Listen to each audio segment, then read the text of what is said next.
Welcome back to News Across Nigeria. Before we continue, we'd like to remind you that channelstv.com has more information for you, and on youtube.com/channelsweb, you can watch our videos. You can also watch us on your mobile device via your browser.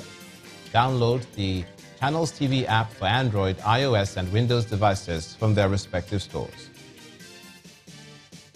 Besides giving you access to news and updates, the Channels TV and Channels 24 app have an eyewitness feature with which you can share pictures, videos, or news of happenings around you.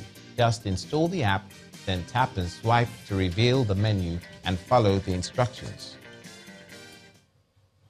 The federal government's vision of diversifying the economy is getting the much-needed support from the non-oil sector. But before we go there, let's bring you news of the Dumpsite in the southwest in Lagos State. An appeal has gone to authorities in Lagos to create energy from the years of piled-up waste at the Olusosun Dumpsite. A professor of chemistry, Babajide Alo, was reacting to the plan of the government to convert it to a recreational park after the fire, which was said to have been caused by the large amount of methane gas from the waste. Our correspondent, John Mekwa, reports. It's over a week since fire started at Olusosun Dumpsite in Ojota area of Lagos. By now, it is common knowledge that the fire was not started by anyone or deliberately. It was just chemical reaction from the waste. Now, unfortunately, the people driving around here, living around here, and working around the old toll gate area have to live with the consequences of the smoke, which has been continuous since Wednesday, the 14th of March, 2018. Windows are now permanently shut. Residents cannot afford to ventilate their rooms. Visibility is low. Headlights have to be on even on bright sunny days. Drivers have to be extra careful to avoid collision. Next door to the Dumpsite, the mechanic village, which is almost as old as the Dumpsite, has grown comfortable in the neighborhood. But with the fire, the government has decided to lock it up. The over 40 plots of land, which is normally the workplace for not just automobile mechanics, but welders and other relative artisans, is now closed. A lot of our property are inside, so we are unable, even though firefighter coming out, the water tanker we bring in, they cannot have access to go there now. While they worry about their property, the government says it is more concerned with their health. Chemical content of the smoke is not good for human people to breathe in, and they on their own just trying to eke a living. Moving on, the Lagos State government has said that Olusosun will remain shut down, and subsequently the Dumpsite will be made into a recreational center. However, experts advise otherwise. Our hope that all that waste in that Dumpsite will go away. That hope is a mirage. Indeed, part of what can be done with Olusosun is to set up these material recovery facilities, waste to energy, and start excavating the waste in Olusosun to those facilities and let them turn them into useful products. While plans for the future are on, residents and road users are asking for immediate action that will bring relief from the smoke, which poses huge health risks to them. John Mekwa reporting for Channels Television News. Staying with the environment, the federal government's vision of diversifying the economy is getting the much-needed support from the non-oil sector. This boost is coming from the Nigerian Export Promotion Council, which says plans are in top gear to double rubber production within the next 5 years.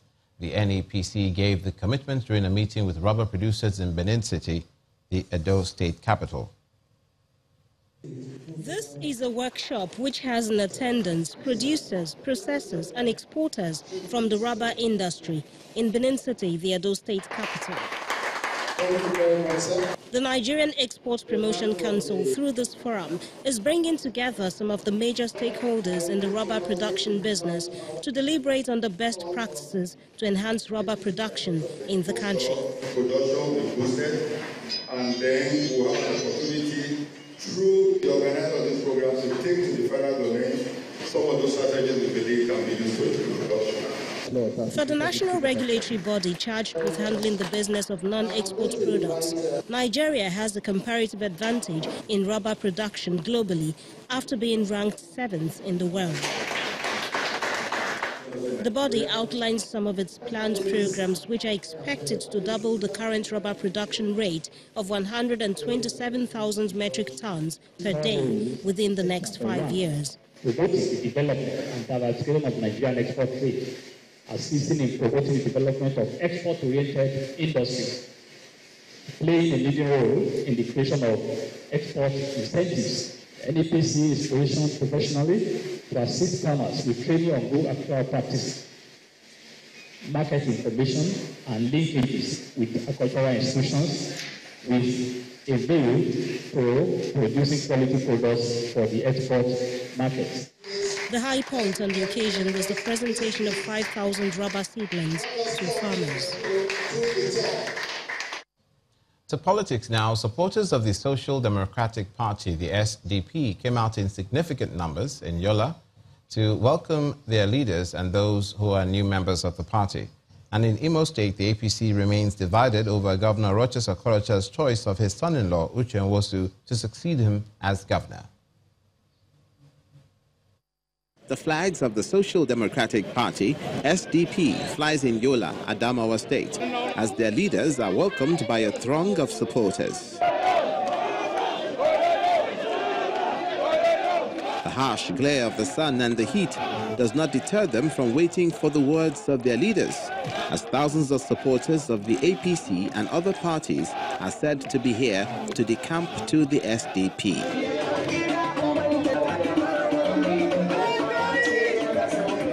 The national chairman of the SDP, Chief Olufalaye, presents Emmanuel Bello as a chieftain of the party.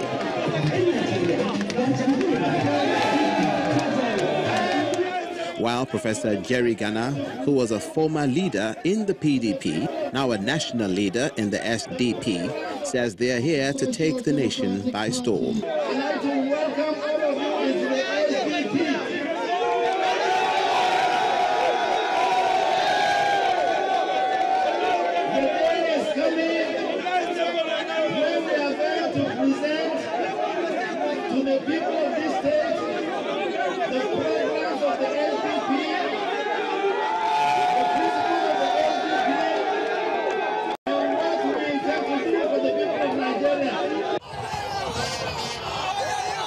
In the same city, but at another location, another crowd of supporters welcomed the former governor of Adamawa State, Murtala Nyako, with gusto. His motorcade and supporters running alongside, reminiscent of a political campaign.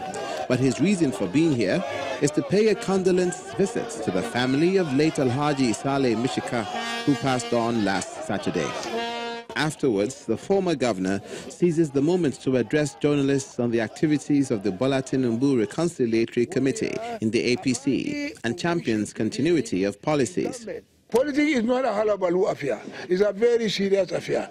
And we are therefore going to see that besides talking to them to reduce the envy, to reduce the jealousy, to reduce the hatred, to reduce all these unpalatable things Nigerian politics have been turned into something dynamic that will take us to where we hope to be.